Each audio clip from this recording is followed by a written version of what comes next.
Meni se zdi, sem prav zdaj v tem času, ko ko delava te oddaje, ugotovila, da če ti vzameš lokalne, kakovostne sestavine, ima hrana čisto drugačen, bolj poln okus, no.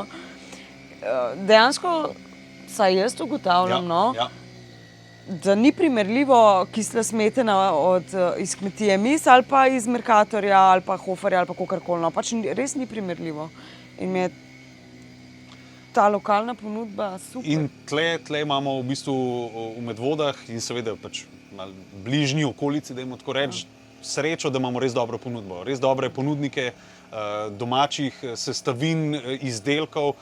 In ja, je dodaten užitek kuhati iz vrhunskih sestavin, tako da v tem primeru še enkrat hvala vsem najnim sponzorjem, ki se pravzaprav iz oddaje v oddajo izkažejo s svojimi res odličnimi sestavinami.